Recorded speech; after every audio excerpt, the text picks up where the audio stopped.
ازيكم يا جماعه. مبدئيا بس انا لابس البالطو ده عشان الجو ساقع، ولا بقى شياكه ولا عايز اطلع بيه في الفيديو ولا اي حاجه من الحاجات دي. ده انا نزلت بيه على القهوه مع اصحابي عادي جدا، يدفي بطريقه مش طبيعيه. كمان بصور في الاوضه بتاعتي اللي هي اصلا بتبقى ساقعه، صيف حر جدا، في الشتاء ساقعه جدا. المهم في صيف موسم 2016 2017 لما كان عندي ساعتها بتاع يعني 12 13 سنه كده، كنت بلعب في براعم احد النوادي ومشيها كده من غير تفاصيل، يعني مش عايزين نخش في تفاصيل زياده في الحته دي. المهم كونك بتلعب في براعم او في ناشئين لاحد النوادي او كده، فبيبقى قدامك فرصه من 3 فرص انت بتسعى ليهم. رقم واحد، انت تتصعد في الناشئين او يتم اختيارك من البراعم، بعد كده تخش بقى قطاع الناشئين وبعد كده تبدا تتصعد فيه وتلعب في الدوريات وكده لحد ما توصل للفرقه الاولى، خاصه لو النادي ده من نوادي الدرجه الاولى او الثانيه او الثالثه عادي، يعني احنا بنشبك في اي فرصه وخلاص. تاني حاجه ان انت تروح لنادي تاني في الماتشات اللي انت بتلعبوا فيها فرق تانيه، ممكن بقى كابتن يشوفك تعمل ماتش جامد اي حاجه فياخدوك مثلا بقى ويضموك لناشئين او يصعدوك فريق اول او حاجه زي كده. رقم ثلاثة بقى ان سمسار يشوفك كشاف لاعبين لاحد نوادي، فيشوفك وانت مثلا في ماتش او يشوفك في اي حاجه فياخدك يمضيك مع نادي، هكذا. دول ال3 فرص بتوعك واللي انت بتلعب عليهم او اللي المفروض انت فاكر ان انت بتلعب عليهم. الموضوع يعني فاهم، يعني هو مش سهل زي ما انت متخيل كده. المهم كنت في التمرين عادي جدا، واحنا في التمرين كده وبتاع بدانا ايه ناخد بالنا انا واصحابي اللي كانوا معايا ان في حد غريب دخل التمرين، وبعد كده واقف يتكلم مع اللي هو الكابتن اللي هو بيوزع الكباتن التانية. كان راجل يعني قصير كده اسمراني سيكا، باين ان هو يعني مثلا قول كسر ال50 مثلا ولا حاجه، اصلع غالبا، هو يعني مدخن شره. طبعا انا بقول لك مواصفاته مش بتنمر يعني فاهم، عشان بس تتخيله في دماغك والقصه تبقى واضحه معاك. المهم تمام، شفنا الراجل ده بيتكلم مع الكابتن عادي جدا، مفيش اي مشاكل، خلصنا التمرين والدنيا زي الفل وبتاع، وطلعت بعد التمرين. بالمناسبه والدتي كانت معايا في التمرين ده، ومن هنا تحيه لست الكل اللي كانت معايا في مشوار وفي مغامرات في حوار الكوره ده، وانها اروح نوادي وانها اعمل اختبارات وبتاع، يعني لفت معايا لفه محترمه. المهم لما طلعت يعني فبغير بقى خلاص، بخلص التمرين يعني وطالع بقى اخد الشنطه وابدا اغير وكده. امي قالت لي ان هي عرفت او سمعت يعني مع الناس قاعدين، في اهالي بيبقوا قاعدين ساعات بيتفرجوا على التمرين، عيالهم ما بيتفرجوا. اهالي بقى انت تتكلم في عيال 12 13 سنه، فيعني بيجوا معاهم التمرين بيودوهم ويرجعوهم، واهالي من مختلف الطبقات، اللي جاي معاه بعربيه، اللي جاي مش عارف مواصلات، مختلف الطبقات موجوده. المهم يعني سمعنا كلام ان الراجل ده سمسار لعيبه وبيظبط بيودي لعيبه في نوادي ومش عارف بيعمل حوارات يعني. فانت بقى ايه، فرصه، دي فرصه بالنسبه لك، انت عايز توصل للراجل ده، عايز تكلمه، تقف تقول له اي حاجه، يا عم خدني في اي نادي بس المهم اروح وامضي في اي نادي. غيرت ولبسه وبتاع، وبعد كده طلعنا ونزلنا وكنا ايه ماشيين خلاص مروحين يعني. مش عارف الناس وقفت اتكلمت معاه، بعد كده ناس تانية وقفت اتكلمت معاه وهكذا. انا شايف وانا بغير يعني. طلعنا قبل البوابه اللي هي بنخرج منها من النادي يعني، فوقفنا اتكلمنا معاه، بعزنا حضرتك مش عارف ايه كده، ابني هنا بقاله فتره وكده وبيتمرن ويعني عايز ياخد فرصه يشوف لو هيروح في نادي يمضي مع اي نادي. وانا كنت مميز جدا يعني، اكتر ميزه ممكن تشوفها اي كابتن يقولها عليا، هو طويل بناء على سنه، يعني مثلا لو هو طولي اطول من الطول المتوقع لطفل عنده 12 13 سنه، فدي كانت ميزه بالنسبه للكباتن ان هو بيشوفوها فيا. فقال لا لا تمام، ده طوله كويس جدا والموضوع ده هينفع معاه، خلاص ماشي خليه يجي لي في ملعب كذا كذا، وادانا عنوان ورقم التليفون بتاعه. اوكي تمام ماشي، وانا يعني كعيل صغير في الموضوع ده يعني فرحت جدا وحلو وكويس، وهروح بقى وهيشوفني ولو كده هيمضيني في نادي، وفرحت كأي طفل عنده 12 13 سنة. المهم خدنا الورقة اللي فيها الملعب وفيها الرقم وروحت البيت. طبعا بقى عمال افكر في الموضوع وعمال اخطط له، هروح العب الكرة مش عارف بطريقة عاملة ازاي، وهخش اديله الكورتين في المقص وهجيب مش عارف ايه وهعمل اسيست وهضرب سبرنت من مخيلات بقى، وعمال ارسم احلام وارسم طموحات على الموضوع كله. اليوم صحيت من بدري، رحنا عشان نروح الملعب ده ونشوف مكان الملعب ده فين. بالمناسبه بقى في المشوار ده كانت اول مره اكل فيها فول من عربيه الفول. بقول لك ايه، افكك بقى ولا تمرين ولا بتنجان ولا اختبار ولا اي حاجه، حوار. شوف انا رايح اعمل اختبار عشان اشوف اللي هتقابل في نادي او هيوديني نادي وبتاع، لا بس عربيه الفول في الوقت ده كانت حوار. في بقى اللي هو سندوتشات، وفي الناس اللي بتقعد تاكل على العربيه، لا انا كنت واخد سندوتشات بقى اللي هو في عيد شامي ديت، اللي هي بتبقى صغيره والفول بيبظ منها كده، بس بتبقى يعني بص حاجه ما تتوصفش. برافو، حقيقي برافو، لعبة حلوة. انا احب اقول للعبة الحلوة انت حلوة. المهم خلصنا الفطار الجميل يا معلم وطلعنا على الملعب. اتصلت بالراجل عشان اتكلم معاه اقول له المكان فين ولا هنركب له ايه. قال لي هتركب مواصله من كذا لكذا، فاكر بالظبط الاماكن يعني او اسماء الاماكن. المهم ركبنا المواصله دي وكده. احنا في حته يعني الحته دي هو انا شايف في شبك بتاع الملعب ده اللي هو بيبقى مغطي الملعب متقطع كده، بس مش متخيل ان ده الملعب اللي انا هعمل فيه الاختيار. يعني حاسس ان انا في حاجه هتحصل، في مواصله تانية، في زي ما بيقولوا كده مقلب زباله كبير في عربيه نقل بتنقل الزباله دي بتاخدها وترميها على عربيه الزباله التانية اللي هي بتوصلها وتتخلص منها يعني. بس في مقلب زباله كبير اللي هو يعني الناس كانوا بيرموا هنا او حاجه زي كده، قلب ريحه المكان على الاخر. المهم انا شايف ملعب كده وبتاع وكده. اتكلمت الراجل تاني، قالوا يا معلم ايه الدنيا؟ تعالى هو كذا، هتلاقي ملعب على ايدك اليمين، اللي هو الملعب اللي انا شفته ده، اللي قلت اللي هو مستحيل يكون هو ده الملعب، طلع هو. المهم رحنا دخلنا البوابه، بنسال الراجل اللي واقف، بنقول له كابتن كذا كذا، قال لنا ده الكابتن هناك اهوت، هتلاقيه موجود هناك، روح له. قابلته، ازيك يا كابتن، عامل ايه، ازيك يا يوسف، تمام مش عارف ايه. قلت له طب انا هغير فين؟ قال لي ممكن تغير هنا في الاوضه اللي جوه ديت. المهم دخلت، رحت غيرت وبتاع ورجعت تاني، وهننزل تقسيمه كده. مواصفات الملعب رقم واحد، يعني ملعب المركز الشباب اللي عندنا هنا يعني انضف منه مليون مره. النجيله في قطعات في النجيله، يعني النجيله في حفر وفي حاجات زي كده اللي هي بتجيب التوقف الكاحل دي. ظهر الجون في حيطه كبيره بيرد لك الكره تاني، لما تخبط في ظهر الجون تخبط في الحيطه وترد لك الجون ده. في شبك على الجون يعني، ده الحمد لله. هو ما فيش شبكه بقى اللي هي بتلف حوالين الملعب ديت عشان الكره ما تطلع بره او بتاع، لا مقطعه، ما فيش الكلام ده. ومعظم اللي موجودين، اللي المفروض الفرقتين اللي انا هلعب في واحده منهم يعني ضد الثانيه، هو كانك جايب صحابك في تأجيرة، اللي جاي يلعب حافي. مش بقول طبعا ان انا كان معايا جزمه اللي هو ستارزات حتى، ولا جزمه من اللي هو بتاع كريستيانو، لا، بس كلامك فاهم اللي هو ايه يعني. لا ده سمسار لعيبه، ولا ده كابتن ناس معروف جدا، ولا اللعيبه كلها بتتهدف ان هي توصل له فان هو يوصل، مفيش الكلام ده. كاني رايح اعمل حجز كوره مع اصحابي عادي. بقى عندي ادراكات كده لان الموضوع يبقى فيه مشكله ولا حاجه، بس تمام هعدي اليوم عادي مفيش مشكله. لبست، يلا يا معلم انزل، مش عارف ايه، هتلعب مع الفرقه دي، اوكي مفيش مشكله. مبدئيا انا بلعب مدافع اولا، بس في الاختبارات في الحاجات اللي انت بتحتاج فيها ان انت تبين مهاراتك والجو ده كله، بغض النظر عن صحابي اللي بيشوفوا الفيديو ده وشايفين مستواه في الوقت الحالي يعني، اللي هو كويس برده بالنسبه لي في وجهه نظري. وفي وقتها انا كنت بعرف اعمل الحاجات دي، وباخد الكرة وبجري وسبرنتات وشوط من بعيد وارقص ومش عارف ايه. بس لا، وقتها انا اللي هو بتمرن كتير بالتمرينتين في الاسبوع، ورجلي واخده في الملعب، فالموضوع معايا بقى سهل يعني. لان في جت فتره قعدت سنه بحالها ما بلمسش كوره خالص، المستوى عمل دروب كده، بعد كده بدا يتحسن واحده واحده. المهم في اول الماتش كده نزلت، قلت يعني نبدا نسخن كده مع الناس، اقف ورا وبتاع، وابدا افتح لعب وامشي الكوره وحاجات زي دي، يعني اللي هو بان ان انا فاهم كوره يعني. لا، لقيت الفرقه الثانيه حاميه، يعني لقيت الفرقه الثانيه بقى شديده وبتاع، عملوا كورتين كده وبتاع وجابوا جون، اللي هو لا يعني هي حتى لو هي فرصه ما يبانش ان هي فرصه قدامي ان انا استغلها او كده، او يبين الموضوع فكسايه يعني. انا هعمل حاجه وهاخد الكوره وهعمل اللي في دماغي مهمه،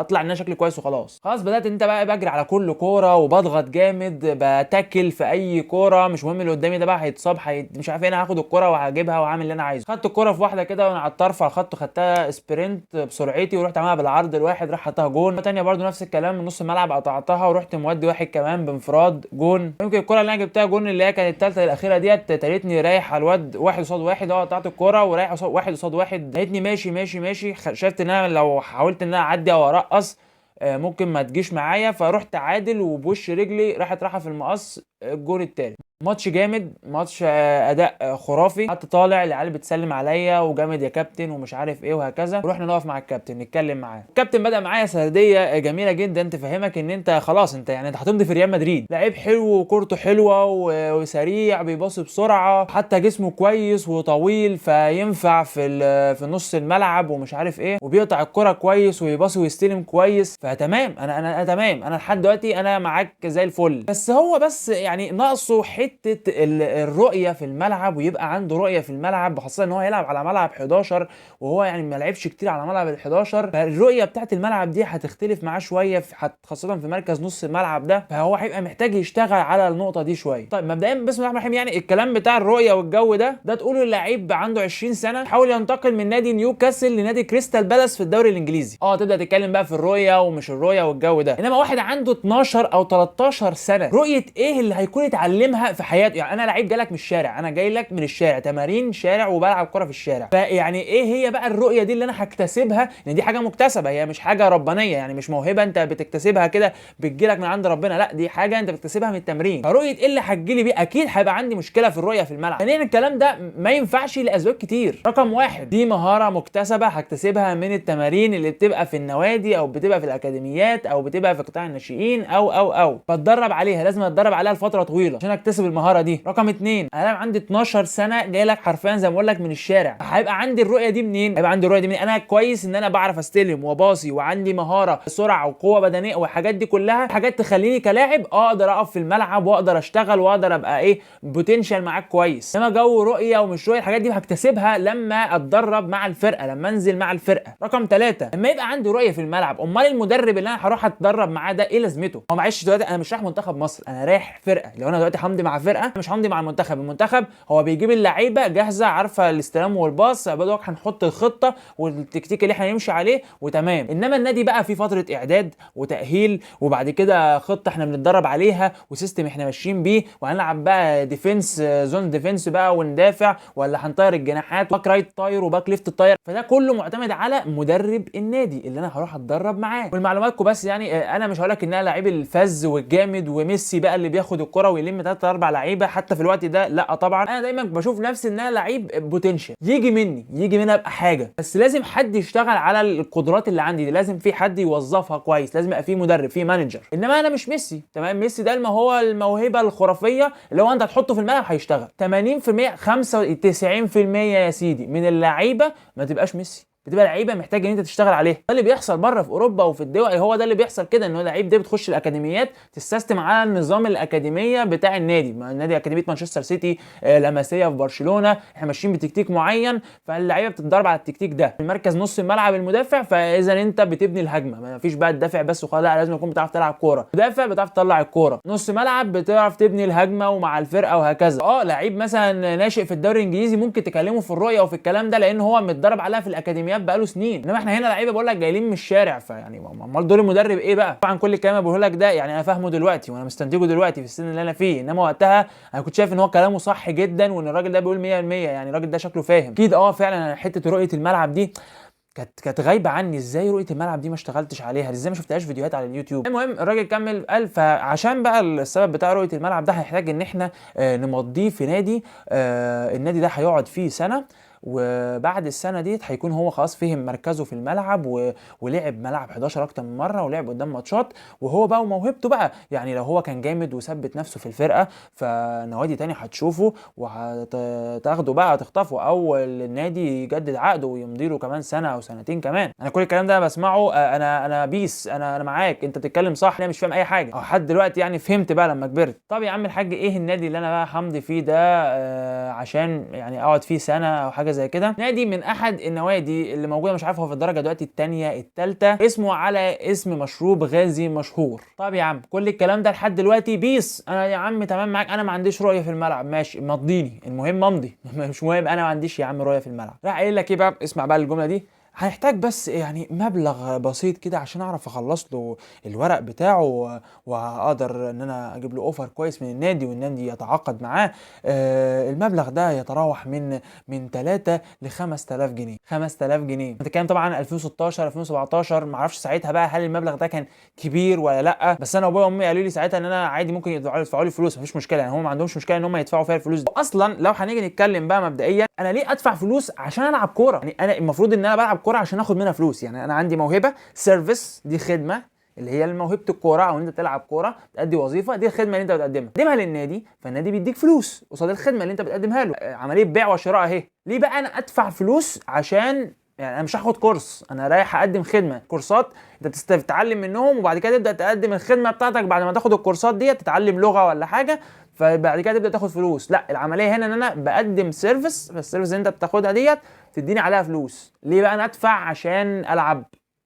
مش فاهم. المهم خدنا كلام من الراجل واليوم انتهى وخلص وروحت. يعني انت بتني فكره كعيل صغير اللي هو طب ايه المشكله ما ندفع الفلوس واجرب، ما فاهم كده. بس الموضوع انتهى حرفيا، يعني اول ما رجعت البيت وبدات اتكلم مع ابويا وامي في الموضوع. ابويا وامي قالوا لي مبدئيا يا ابني احنا ما عندناش اي مشكله ان احنا ندفع الفلوس دي عادي، 5000 جنيه مش هتفرق معانا حاجه في اي حاجه خالص، في الاخر انت ابننا عايزين لك افضل مصلحه، بس احنا يعني نكاد نجزم ان احنا متاكدين ان دي نصبايا. كان الرياكشن او رد الفعل بتاع ابويا وامي. طبعا انا كعيل صغير يعني فكره النصب دي يعني هي مش واصله لك قوي، مش هتوصل لك حتى انت كشاب او كمراهق، يعني دي ليك حاجه للزمن يعني الا لما تتلسع منها. لازم تتلسع عشان تعرف ان الناس عادي جدا تكذب عشان تاخد منك فلوس، عايزه تطلع كل قرش في جيبك، فممكن تكذب وتقعد تقول كلام وتهرف كلام عشان تاخد منك فلوس عادي، مفيش اي مشاكل. بس انت في السن ده 12 13 سنه مش مدرك، انت فاكر ان بالنسبه لك ان الناس كلها يعني هيكذبوا ليه؟ يعني الناس صادقه، الناس بتتكلم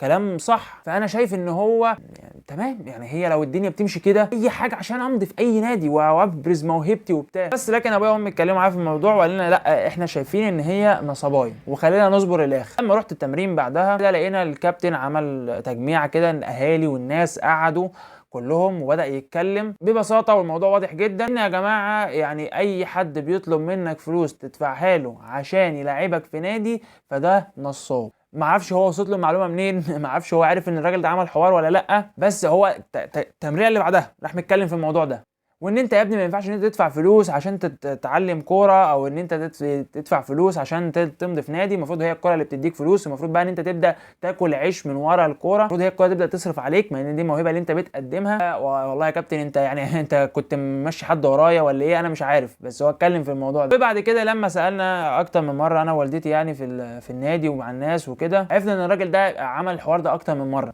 حتى انا كنت برضو سمعت الكباتن كانوا بيتكلموا مع بعضهم باسم الراجل ده، ما كنت عارف اسمه، وان هو كان عمل الحوار ده مع اكتر من لعيب وبتاع، واللي هو همضيك ومش عارف ايه وكده، ولا بيمضيك ولا بتنجان، وبياخد الفلوس ويختفي ولا بتعرف عنه اي حاجه. بعدها بقى انا بدات ابدا استنتج صحيح هو الملعب ده ازاي كان بيختبر فيه لعيبه وبيجيب فيه، طب النجيله، طب العيال اللي كانت بتيجي تلعب ديت ازاي دول هيمضوا في نوادي؟ بس استنتج بعد ما الموضوع حصل، يعني هو لو كان انا اصلا بايدي ان انا ادفع الفلوس كنت دفعتها وضاعت عليا وخلاص الموضوع انتهى. بس شكرا لابويا وامي ان هم موجودين في الحياه بالنسبه لي. يعني المفروض دي نصيحه، يعني انت تسمع لابوك وامك، لان هم ناس جربوا كتير في الحياه واتلسعوا كتير، فهم فعلا بيدوك من خبراتهم وعايزينك تبقى احسن منهم. المهم عشان نوصل للنهايه، الكوره في مصر يا ابني يعني في الوقت الحالي اللي احنا فيه فيها مشاكل كتير جدا. خلينا نقول ان الكوره هي بقت المصدر ربحي عالي جدا، وكونك بتتكلم عن شغلانه بتوفر فلوس كبيره. الناس اللي بتشتغل في الكوره او اي حد دلوقتي بقى نفسه يبقى ابنه لعيب كوره، حاجه اللي بتديك فلوس كبيره، فهيبقى فيها عيوب كتير جدا. مش تكافؤ فرص، في وسايط، في ظلم، المواهب اللي ملهاش حد وملهاش سند بتتظلم كتير. نشوفها في اي شغلانه، يعني مثلا مهندسين البترول ده محتاجين وسايط عشان تشتغل في شركات كويسه، هندسه البترول بتجيب فلوس. فمش عارف هل دي سنه الحياه ولا ايه، بس دايما تلاقي في المشكله دي في اي حاجه بيجي من وراها فلوس كبيره. الفن مثلا والناس اللي بتمثل وكده، صعب ان انت تبقى شخص مالكش واسطه ومحدش يعرفك او كده. طبعا ابناء الفنانين كاسحين الدنيا، ابناء الفنانين في اي فيلم في اي مسلسل تلاقي ابني فنان، بس كونك انت طالع فرداني لوحدك كده لا، الموضوع بيبقى صعب قوي عليك. يعني نصيحه ليك لو انت لسه صغير عندك 12 سنه زي ما انا كنت صغير وكده، وفي دماغك حلم الكوره وانت بقى لعيب كوره، ما تاخدش الموضوع على حمل على اعصابك قوي، اللي هو دي الفرصه اللي انا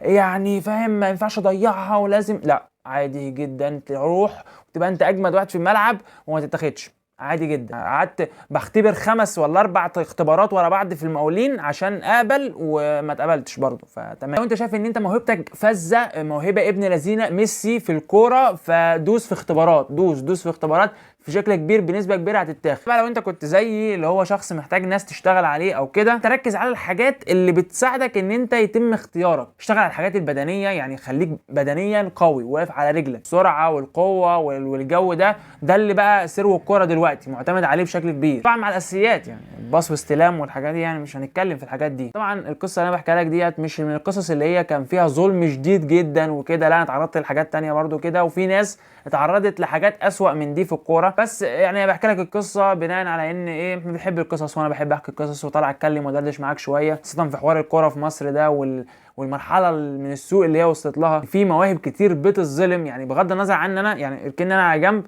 اقسم بالله احنا بنشوف في دورات الرمضانيه يعني شويه مواهب اللي هو الواد ازاي ما بيلعبش في نادي كبير، ده ازاي ما بيلعبش، انا مش فاهم.